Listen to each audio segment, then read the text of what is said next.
नमस्कार, जाणून घेऊया सोयाबीन मार्केटचे बाजारभाव. सध्या सोयाबीनचे मार्केट कोणत्या रेंजमध्ये आहे डिटेलमध्ये बघूया. सध्या जर बघितलं तर जे आहे लातूरमध्ये कमीत कमी या ठिकाणी 7,000 रुपये तर जास्तीत जास्त 7,100 रुपये मार्केट गेलेले आहे.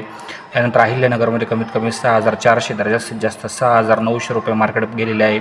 छत्रपती संभाजीनगरमध्ये कमीत कमी 6,450 तर जास्तीत जास्त 6,800 रुपये मार्केट गेलेले आहे. यानंतर जर बघितलं तर जे आहे बहुतांश बाजार समित्यांमध्ये जर बघितलं तर आवक सध्या मापात येत आहे. त्यातच जर बघितलं तर जे आहे अहिल्यानगरमध्ये काही भागामध्ये 6,200 तर 6,800, बीड जिल्ह्यामध्ये 6,300 ते 6,700 रुपये, नाशिकमध्ये 6,700 तर 6,800 रुपयापर्यंत मार्केट पाहायला मिळत आहे. पुढील काही दिवसामध्ये मार्केटमध्ये बदल होण्याची शक्यता आहे का? तर हो, थोडी बदल होऊ शकतो. मात्र जर स्थिती बघितली तर पुढच्या काही काळामध्ये जे आहे सोयाबीनचे मार्केट याच रेंजमध्ये राहण्याची शक्यता आहे. सध्या जर बघितलं तर अमरावती, अकोला, जालनामध्ये जर बघितलं, वाशिममध्ये बघितलं तर मार्केट 6,500 ते 6,900 तर एका अर्धवक्कल 7,000पर्यंत जात आहे. धन्यवाद व्हिडिओ बघितल्याबद्दल.